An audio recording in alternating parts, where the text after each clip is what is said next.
mooy Ousmane Sonko n'a jamais diffamé Mame Mbaye Niang et bu boobaa les avocats auront la possibilité de retourner la procédure contre Mame Mbaye Niang.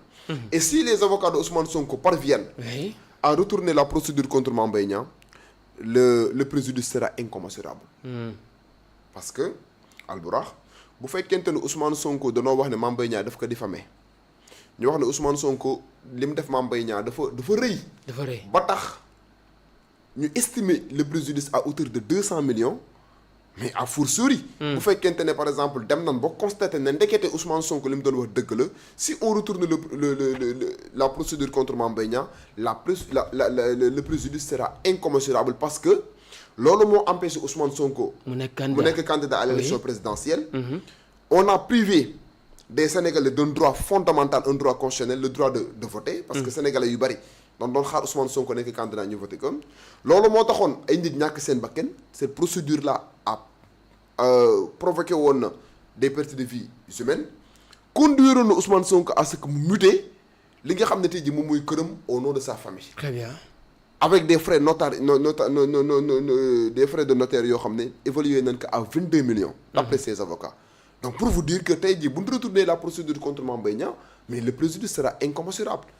Donc il risque de payer beaucoup d'argent sans compter de la procédure pénale bi nga xam ne mën nañ ko exercer waat contre Mame Mbaye Niang dans le cadre d'une procédure de dénonciation calomnieuse. Très bien. Ça veut dire que cour d'appel ba mën nañoo demander Mame Mbaye Niang mu ndàmp Ousmane Sonko mais les avocats de Ousmane Sonko auront aussi la possibilité de porter plainte contre Mame Mbaye Niang pour dénonciation calomnieuse devant en tout cas les juridictions répressives.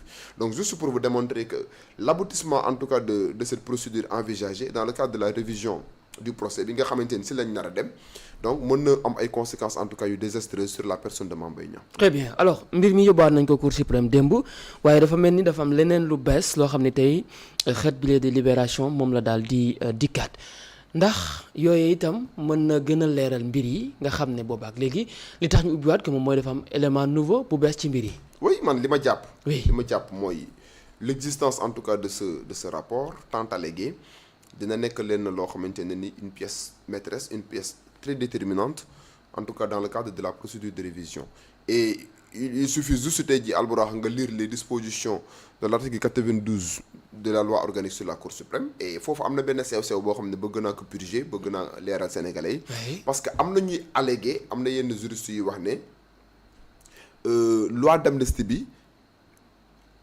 mën na empêcher mën na nekk benn obstacle par rapport ak li nga xam ne tey jii moom mooy procédure de révision bi. je regrette ci naka. techniquement am na ñu koy wax. oui mais c'est pas dama leen bëgg a tontu. techniquement la loi organique li nga xam ne moom moo prévoir révision procès bi loi organique la.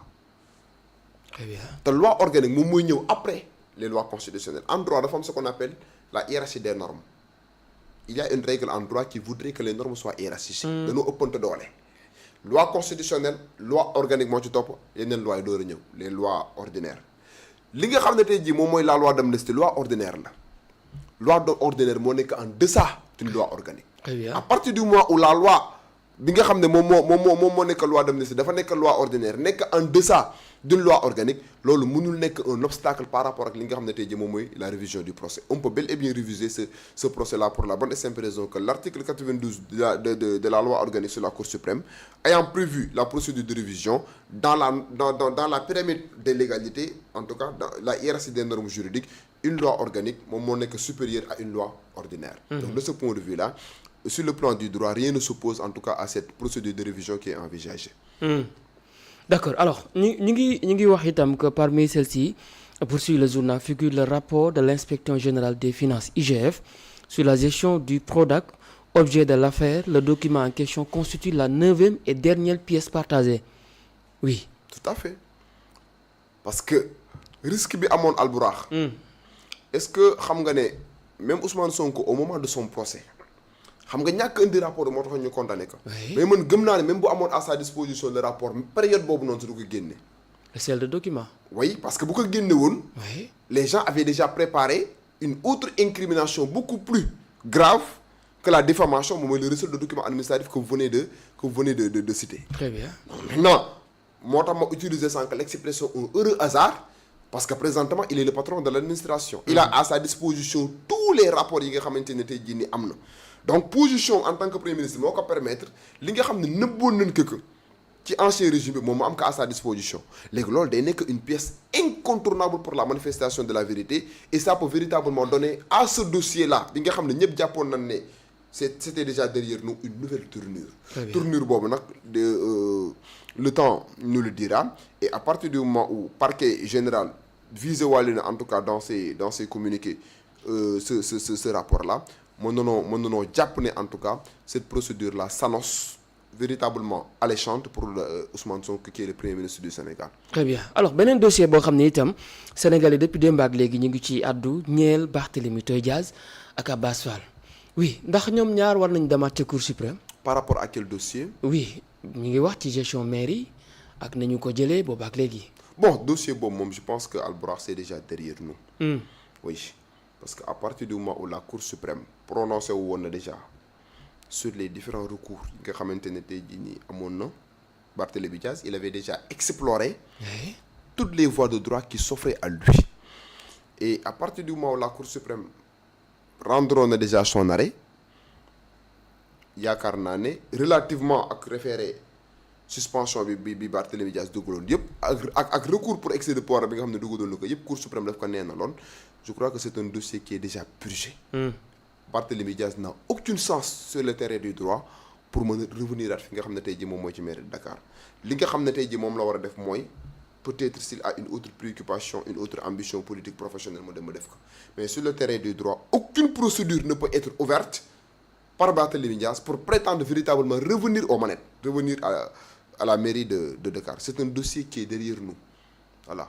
Voilà non sur le terrain du droit là je donne un avis scientifique. Très bien amul lenn loo xamante ne tey jii yoon may nekk d'autant plus que Abass présentement nii sa préoccupation n'est pas juridique il est en train d'abattre un travail excellent à la mairie de Dakar sur le plan économique social entre autres c'est un homme en tout cas doté d'une intelligence hors du commun.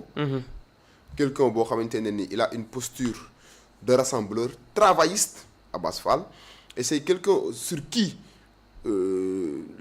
la population de Dakar peut compter pour véritablement rehausser en quelque sorte la dignité de cette ville man gëm naa ne il a les coups de France pour pouvoir faire bouger les lignes Abass Fall. C'est un homme très intègre c'est un homme boo xamante ne ni il a foi au travail et on lui souhaite véritablement une excellente en tout cas préoccupation par rapport en tout cas à cette ville.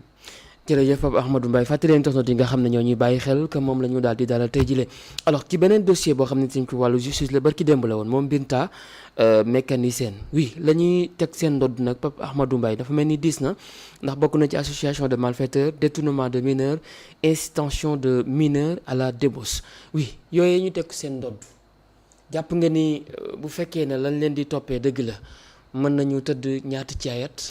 Oui xam nga c'est des incriminations tu as raison Albourakh de dire que c'est des faits d'une certaine gravité.